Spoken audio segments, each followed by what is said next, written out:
within the communities that you live in, that you work in, that you're a part of, you know, what are those typical issues that people are dealing with? Well, I think if I'll jump right in, probably there's a couple of things that I think are across the board. One is the demise of the family structure, particularly as it relates to fathers. Fathers being forced out of the homes, inability to find reasonable jobs, not getting training, the pipeline to prison. But there's been an assault on families of color for some years. And I think every community in the United States has experienced that across cultural groups. Yeah, I would have to agree. You know, we definitely have seen an increase, at least in Indian country through the work that I've done, an increase in incarceration in both men and women. And, you know, typically in the past it's been men, and now we have seen a huge increase over the last probably 5-10 years of women being incarcerated. And we're talking federal prison, you know, not just local jail as well. So, but that is tied into all the other issues, you know, I wouldn't say smaller issues, but all the many other issues that are there: drugs, alcohol, domestic violence, suicide. You know, a lot of those different issues that are prevalent in the work that we do. And a lot of those things, they all, in my view, and looking at a lot of my friends, I'm a single father of 5. A lot of my friends don't have that ability to take on that challenge, I guess you could say, of raising a child on their own. It's because they don't know. They've ran that pipeline through prison. They've dabbled in the drugs and the alcohol, and they've fathered children that some are now, I will say, some of them are stepping up to the plate, but they're just now doing that, and they're in their 40s, late 30s, but they're just now starting to understand what it means to be a father. I think that's really critical, because I think having a child is probably the most important thing and problematic thing we will do in our lives, and the activity for which we're the least prepared. And in many ways, we don't think about it in process. Exactly. We don't think about it at the time. We're usually, and there's something in the culture that tells us to think about it. We simply procreate, and this, now what? But I think that's common across the states. I think people kind of parent by the seat of their pants, and later on we figure some things out. And what that suggests to me is we've got to start having some conversation about what it means before we impregnate. Realize if you're going to be an involved father, your life has changed immediately and drastically and forever. And you need to know that. And if you don't want to be a father, then don't procreate.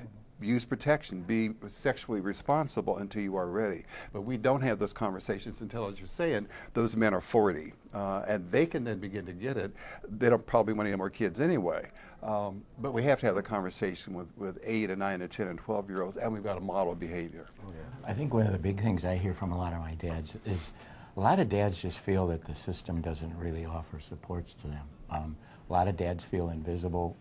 The rights of unmarried fathers, and I'm not a father's rights guy, but if a mom and dad aren't married, dads don't have legal access to their children, but they have to pay financial support for their children.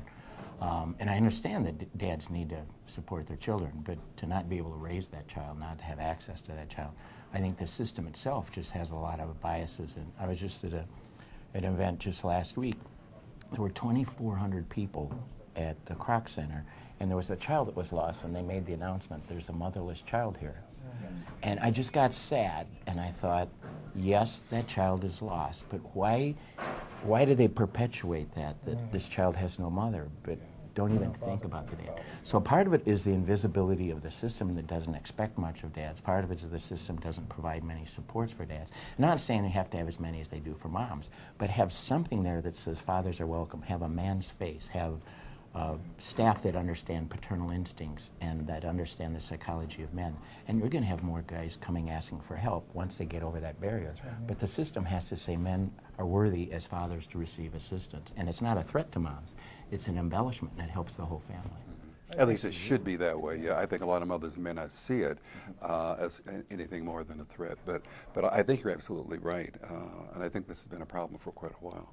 I think the system also has trained men into that type of thinking as well, that, well, Yes. if, you know, I'm not with my child's mom and I can't afford my child support, then I don't have access to my child. And so I'm going to, you know, just kind of stay back until I can support. But really, it's what you see is for those men that tend to pay child support, they're more involved. So, you know, and that's one of the things, you know, systematically that, you know, I think needs to be changed as well. You know, what can the system do to help make those child support payments, other things, you know, reasonable and realistic, so that fathers can be involved with their children.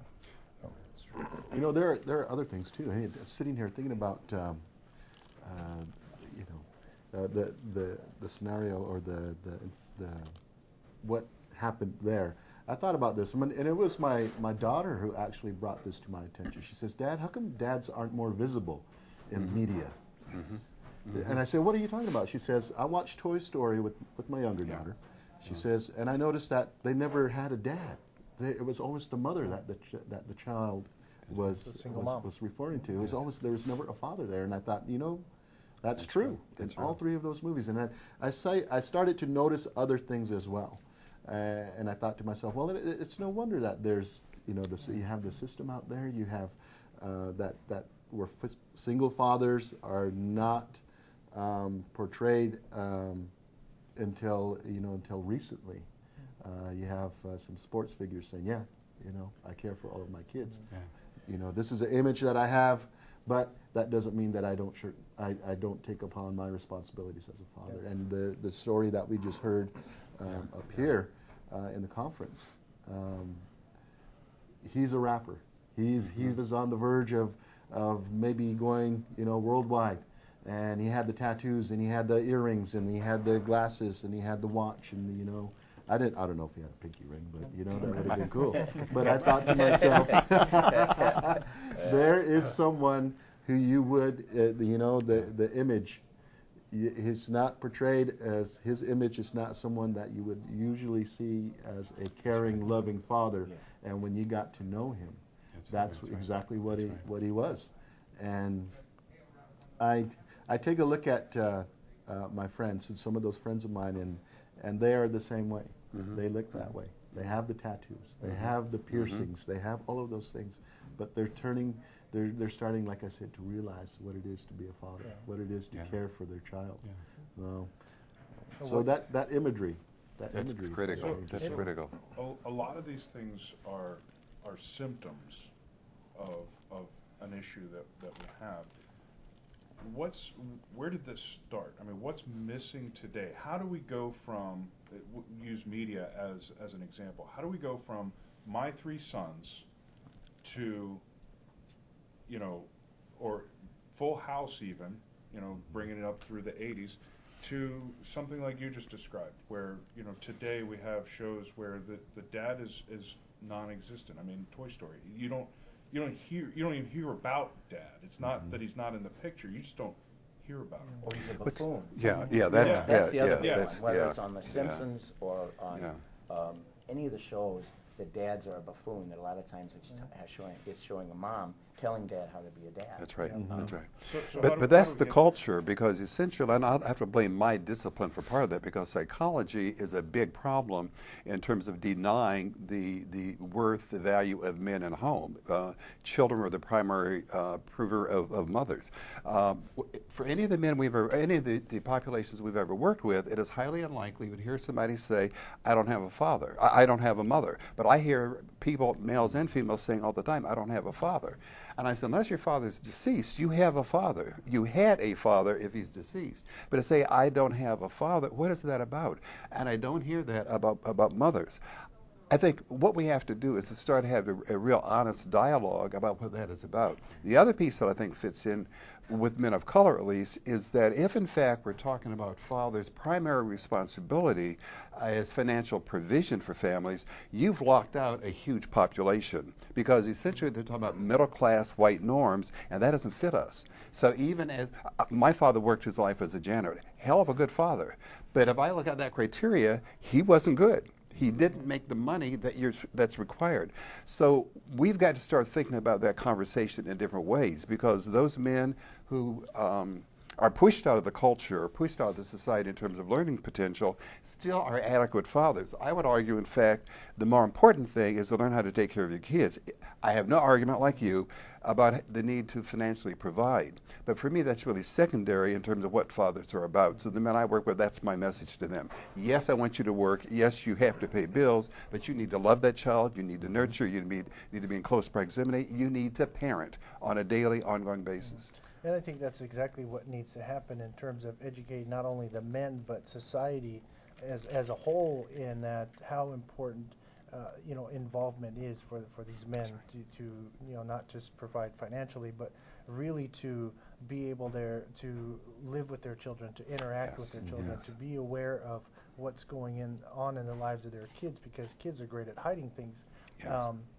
But really, if you look at just how huge of a problem this is, our federal government and governments throughout the world are throwing billions and billions of dollars into these programs to help fight the results of fatherlessness. Dad's not in the home, so you got psychological problems, you got teen pregnancy, you got dropouts, you run away. All of these things can really be diverted in a good number of cases if the father was involved. I think part of it means we need to start young.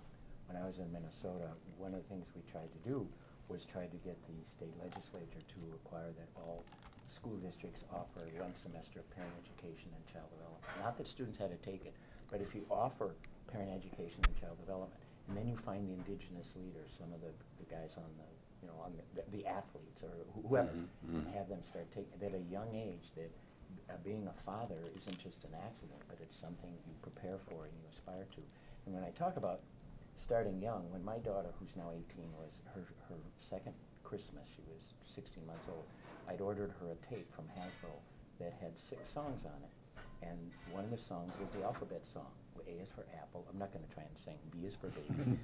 And the G was for grandma, and the M was for mommy.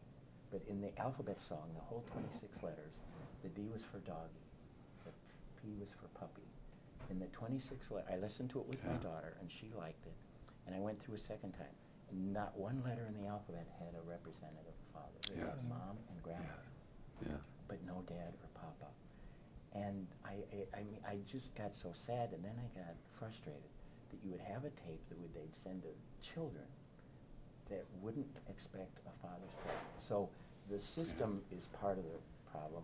We guys ourselves, we need to have more men working with men. I really think that's a big one. So that we can recruit more men like these guys, like us, to see that this is an honorable field, that we're going to work with young dads, we're going to work with guys coming out of prison, we're going to work with dads re-entering after the military, where we're going to recruit men who are capable, but we're going to help them find out how they can be better dads, not how we can, but how they are. But the system needs to support that, and right now there are very few resources that say help dads is an honorable profession. That's right. That's right. Yeah, and that's so true about teaching young men to be that type of person, that just a good person in general that's going to be able to, that's going to be goal-oriented, that's going to be able to take care of themselves first. And that's what I tell my son.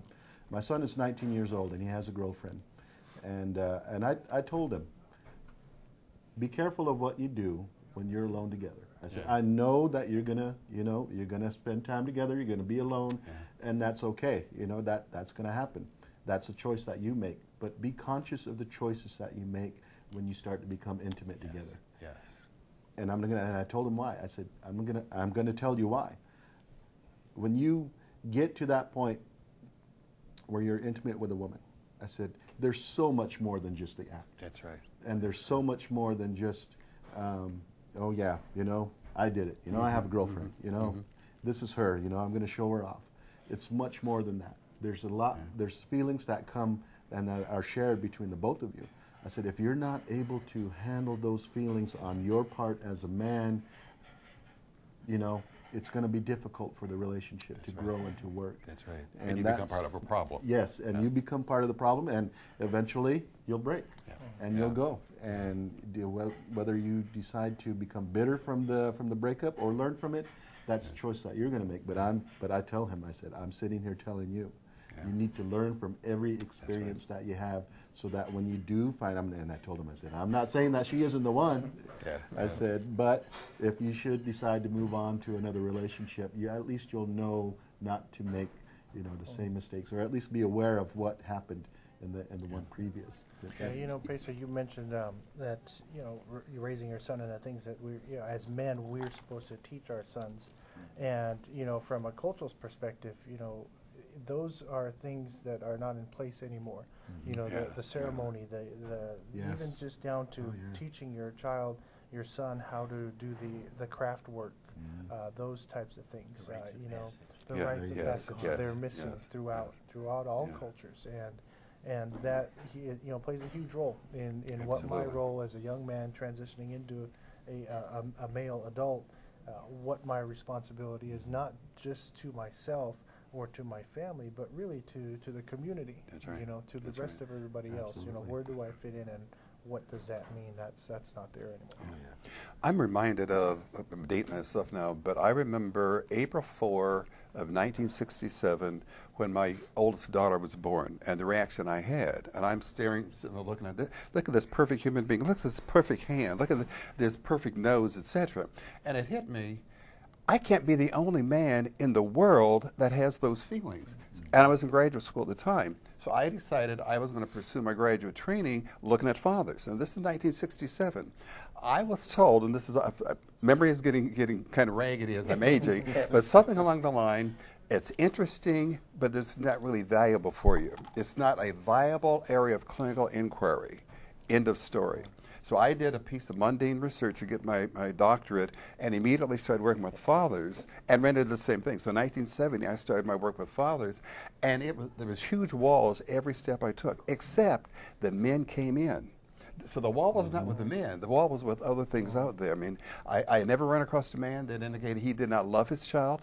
I would hear men talk about, I don't know what to do.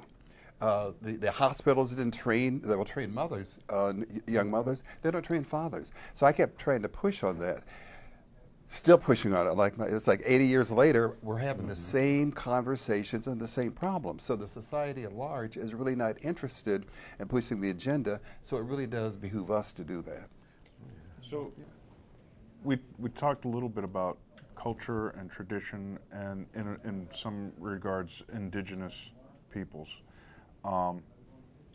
Is there a place that we can go to with regards to culture? Like, where does culture is a tough, that's a tough word, because it has so many different meanings, and where does it really start, right? So and traditions, where do traditions really start? Because the traditions from 500 years ago are not the same traditions from 1,000 years ago. Right, and the traditions that we observe today are not necessarily the same traditions that we may have observed 25 years ago, you know, or 50 years ago. So it's something that's constantly changing. But is there a thread that we can follow? And in Indian country, it's very apparent to see that there's a lot of people holding on to what they want to be as traditions. African Americans have struggled for centuries now to either regain or create new traditions, you know, just to feel that sense of community. What are we missing? What can we be adding to, or where can we go to? What are you guys seeing as sort of the front lines in that culture war, if you will? Because it does seem like there's not just this idea of the loss of culture. We talk about rites of passage, which are indigenous to every culture on the planet, and we've all but lost those, except in very primitive cultures. And they may not be as primitive as we want them to Right. be. And But I hear what you're saying exactly. Let me air No, quote I think that but really I is think- important that came out, because I think as social scientists we do that a lot. So I really appreciate your saying that, and I appreciate you're not meaning it in that way. But I think a lot of folks are without saying it, and that becomes part of the problem, because that's primitive, and we really are advanced. And the reality is, no, we're not that advanced. We do some kind of bizarre things that are really problematic. But in my case, from the African American community, probably the major strength was the extended family. Now, I found out later on I was fortunate, I guess, because my father was present in my life. But social science became a problem with that, because I went to college, I was told I did not have a father. And these were from white professors. I said, well, who was that man that was living at home with my mother? I thought that was my father all this time. And I actually remember talking with him, and he looked at me, and my father was 8th grade educated. I remember talking with him, and he said, you know, you're going to school to get stupid. And I said, Dad, not me. I'm questioning this, but that's what professors are talking about. He said, that doesn't make any sense. So not only was my dad in my life, so were 3 uncles on my mother's side and my maternal grandfather. So men were around. That's what I expected. I saw that as my responsibility. I'm a father of daughters, And it kind of hit me, okay, this is new, what do I do? Well, the reality is men are needed to treat daughters, to train daughters how men who care about women treat them. So you have a lot of work as a father of 2 daughters. I have 2 daughters and 2 granddaughters. And that's exactly what I do. They see me interact with their mother, their grandmother, and that's a daily thing. And I remember my father interacting with my mother. So that became a tradition for me. And all that ties into, in terms of where I'm living, is we developed what is called a brotherhood of elders. So old African-American men who are about to retire or should retire or have retired have decided to come together. And our group has grown from 4 to 37, where we are involved in community activities, giving back. We accept the fact that we talk about the youth failing. The reality is the adults have failed the youth. So we owe some things to the kids to give back, and we meet every other Saturday, talk about what we need to do, and give those things back to tie in with tradition. Mentoring is a big one. Tradition is a big one. Rites of passage are all big issues that we do. So, if society is a barrier in that regard, and I'm sorry, I don't want. I just right. If there are certain elements of society that's a barrier, how do we get society to accept those things? You'll hear oftentimes from teenagers, "Well, that's just so old-fashioned," right? I used to say it a lot, especially when it came to religion, right? Oh, those are old-fashioned ideas, right? But now that I'm older, I've come to realize wiser. They're not so old-fashioned. They're just traditional. Exactly. Yeah. And I feel like that's a lot of this problem that we're talking about with society being a bit of a barrier. Yes. So with society, and I mean, and certainly in Indian country, we see a lot of society being a barrier to culture. Yes. Right? I do think it's getting better. I've been working, Dad, as long as you have. But I started Father's Resource Center in 1990 in Minneapolis, and I've been working with dads full-time since then. When I first started, and I said I was working with dads, people went, why? Now, there's at least an expectation that somebody somewhere, like in the Valley, there are 4 programs that work with fathers for 6 million. I don't know, but we at least expect now that there are going to be some resources. So I think part of it is changing. I think a part of it also is we guys ourselves. Most men that I come across are left-brained, and we're very trained to do that win-lose. And when you go the win-lose, which being a Vikings fan, it's lonely, but I'm always winning when I'm watching the Vikings. But when it comes to relating to my children, I have to go to win-win. When I have to have an argument, disagreement with my wonderful wife, I have to think, no, it's not win-lose. I don't want her humiliated. I don't want her losing and me winning. I need to shift to the win-win. Yes. And I don't want to sound patronizing, but I've noticed in the native culture, I see a lot of men are very more right-brained. They are more win-win. And I think we could learn from that, because a lot of the guys that I don't have my kids, so I have to sue. I didn't get this job, so I have to. That win-lose mentality is appropriate, but we need to teach boys there are arenas where we need to go to the win-win, where everybody, that's not wishy-washy, that's not feminine, that's not wrong. It's just that there are 2 winners or more than 2 winners. And some young men have a tough time with that because they think the whole world is to compete. And when you work in nonprofits, it is more cooperative. And in the for-profit world, it's competitive. So I think part of it is men working with men to say, this is the time that everybody can win, and that's honorable, and that's masculine. Yes, and they need to see us with that as also. You know, that's important to teach the men that, you know, there's always a brighter side to anything that happens. As was mentioned in the keynote this morning, you know, things, they get rough, you know, times get tough, but, you know, we have to be able to maintain that composure to know that we can get through these things, you know, that things, you know, the sun will shine again after the storm, so to speak. And when we have the ability to do that, the maturity to be able to do that, then we're teaching our young children that that's what happens. And what we see in Indian country now also, you know, throughout many of the reservations is, you know, people have a huge chip on their shoulder. There's a lot of anger, you know, to the non-native community. And so that in itself can create a barrier as well. But I wanted to go back real quick and to your question, Frank, about, you know, tradition. You know, that's changed. You know, each family has its own tradition, right? And over time, that has changed. You know, going back, you know, when we're talking about fathers, going back to the industrialization age, you know, removing dad from the home now. Now he's not a farmer. You know, he's not hunting. He's actually going to a factory to work. So you remove him out of the house. That changed the dynamic of the family, and so tradition then started as well. I'm not saying that that was a change for tradition, but you know, and so we see that happen, you know, in our native communities, and that's when those cultural traditions, the older practices, started to change as well. Now we have men leaving the reservation to go find work, so they're not participating in the ceremony, in the activities, and so the family tradition, the dynamic, that change, you know, that changes there. And so if we're not teaching this way of life that we all have, and that's really what it comes down to. It's a way of life. You know, we talk about tradition and culture, but it really is just a way of life. It's how we live our lives. Yes. We don't teach that. We don't model that anymore. And so that part that we call tradition, you know, is not there anymore to the extent that it used to be, when all it really is just how I live my life, you know, modeling for our kids. Yeah. And that's so true. Kevin brought up some good points there. With the industrialization of the United States and you know, the reservation system, and for us here in Salt River, the turning over of our farms to farming groups or organizations or companies, that took away the tradition of farming.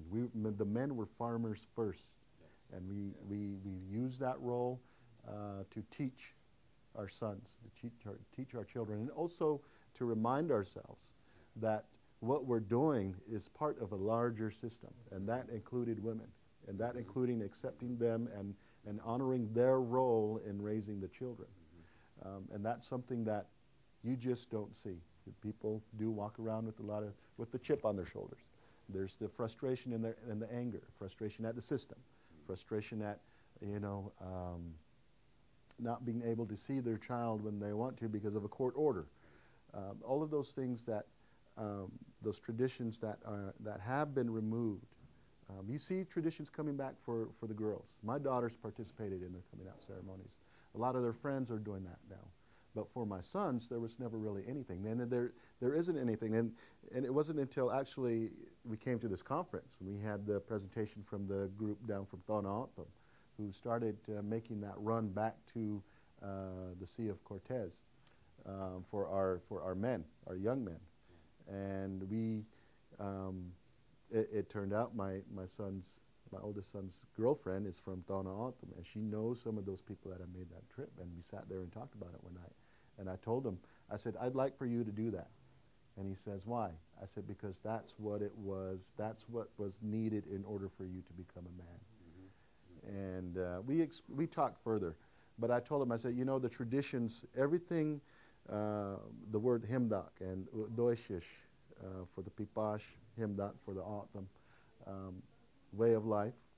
I said, everything is embedded in your traditions. I said, when you start learning those things, I said, maybe not actually doing them, but understanding them. I said, I've never participated in the runs or the ceremonies when I was growing up. I never heard much about the culture and what it meant, you know, the rites of passage or the journey to become a man, the vision quest, all of those things. I said, I read about them and I saw them on TV. I said, but it wasn't until I came back that I wanted to know about them.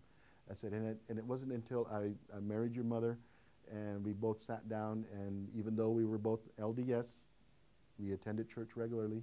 I said, we wanted you kids to know more about your traditions and especially your culture, because we felt that was a missing piece of our lives, and we didn't want you kids to go through that. You needed both in order to understand what it is to be a person, just a human being, a person. Whether you were a daughter or a son, I didn't know. I said, I knew you were coming. I said, but that's something that we decided because it would help to guide you. And you know, he's 19 and he has his questions about the world, but I can honestly say that when he does have hard times, he does rely a lot on the things that I taught him as far as traditions are concerned. And it's not everything. I'm certainly not an expert on it because I don't know a whole lot myself. But that little bit for him is enough for him to look at things a little bit differently than his friends. Yes. Yeah. Yes. Wow. I have a question for you guys too. I'd like to get your take on this. You know, you all have well, you guys were there for the keynote this morning. I'm not sure how much of you caught, but you all had a chance to look at the program. You know what this conference is about. How do you think that this type of conference, why is it important for our fathers and for our from fatherhood perspective? What makes this conference so important? Several levels this conference is important. One, to see men interact with men on a very high level. I think that's really critical because a lot of times we don't see that. To hear men grapple with questions, share their background, show their hurt. Keynote speakers certainly talking about that, the pain and agony, and growing from that, a sense of resiliency and growth from that. The idea, the notion of getting together to share ideas about what else is needed in our communities and following up with that. For me, it's really nice to see the men over the years and the different conversations that have taken place that really do speak to the growth that I think is so evident. And I think the idea of seeing young people here, and some of the men and moms and dads have brought some of their youngsters, for them to be exposed to this, I think is really critical. I was telling somebody that I was going to be coming today on the phone, and he said, "That's interesting, men's and women's conference." Because usually you have a men's conference or a women's conference or a parenting conference, and I don't see this in our community, in non-native community. I mean, the idea of having men and women come together to talk about men and women stuff, I think can be very empowering and very supportive. So I'd like to see this model, in other communities, my community, because we got a lot to work on.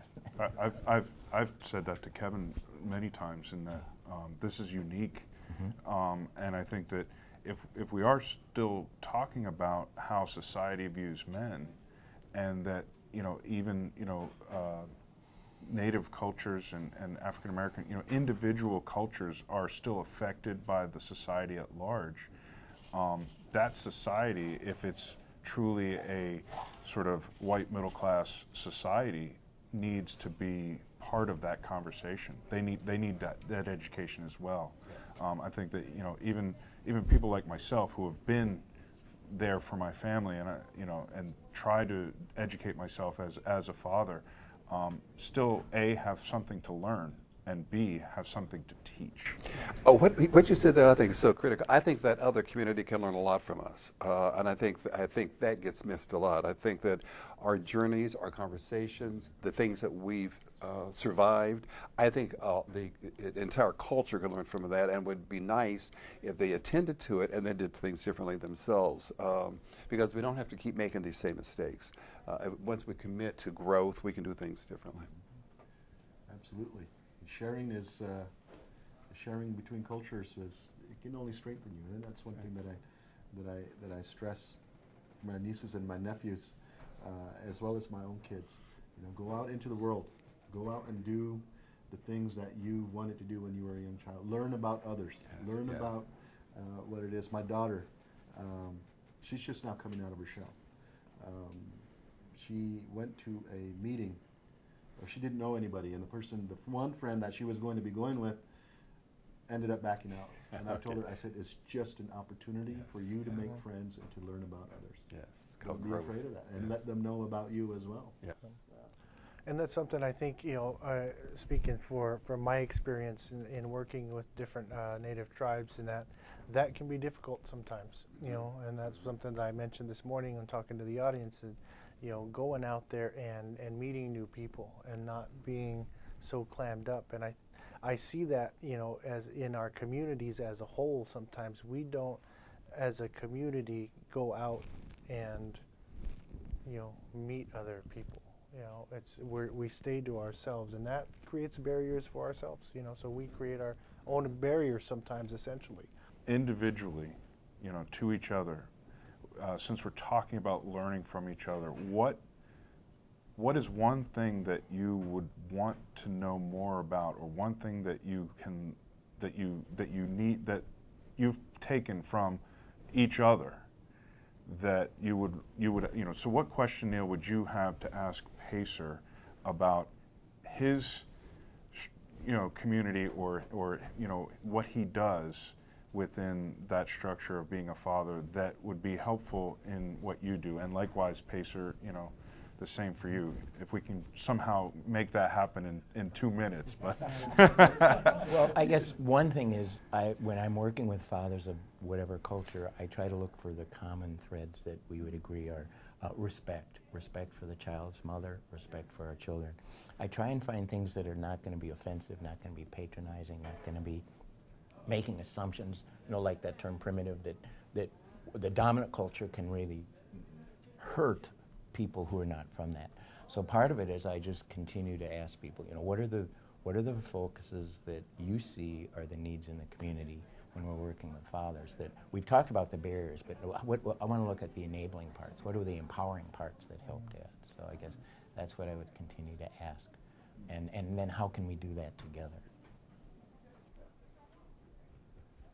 Well, I think for me, and this would be for Dr. Connor and Neil here, in working with the men that you all work with, what is the I guess what are some of the more common characteristics of the types of men that are coming in for your services, that are attending your classes? What does that dynamic look like? Real briefly, we're getting a lot more through CPS. We have a lot of parents who have had children taken away, especially the dads. We had a mom who was living apart from the dad, and the mom had her kids taken away, but they were taken away from the dad too, and they weren't even living together. So the biases. So part of it is a lot of those, and then also we're seeing more foster parents. So when they're in the same room, there's a little conflict. For me, with First Nation people, I'm really interested in success models. But with all that has happened, and I realize a lot has happened in my community as well, but I feel I can learn from them, that maybe I can take some things back to my own community. But with the very purposeful destruction of a culture and trying to put things back together, there's clearly a lot of strength. And I would like to see more of that, like to hear more about that, would like to observe that. When I watch you interact with your children, don't know you, but I intend to do this to find out, but watching you interact with your children, I do kind of stare at you, watch you, etc., and I'm impressed with that because there's messages there. When you took me home, when you shared your culture some years ago, that was really powerful in my life, and I want more of that. And a lot of it is because I think my community can learn from that, because we also have had our culture destroyed, trying to put together who we think we might have been. But I think we can learn from other people who again, the strength model is there. And that's not the way the overall culture works. We look at deficits and push everything in terms of a deficit model. Well, there are a lot of Native people who've been damn successful, not in the sense that maybe the outer culture identifies success, but in terms of sex and on their own grounds. I like to see that. I like to, maybe next have a very purposeful workshop on that to talk specifically about success models that are in the room. That everybody's bringing those with them. Yeah. Great And idea. that for me, for me it would be, what is it that we can do to bring all of these different organizations that are out there that are just now starting to spring up, that have the same types of questions and the same types of answers and the success models? What can we do? Not necessarily us in this room, but it starts small and grows big. That's how I've always seen it. What can we do to bring this all together in order to put this message out on a broader basis? What can we do to help influence the media a little bit? What can we do as far as even within our own communities and bringing men together? I know that within Salt River, there's Kevin's group. I know the Head Start organization tried to start up their group, men's group. And there was another one that was out there, and I'm not sure if they're still in existence anymore. Maybe not within the community, but outside of the community. But that's where they started. What can we do to bring this together to get that message out there a little bit more? Yeah. That would be my question. Yes. Okay, gentlemen, thank you very much. It's a pleasure. I It's learned a a lot. pleasure. Wonderful. Yeah. We could do this for another hour and a half. Yeah. Yeah, Yeah. really.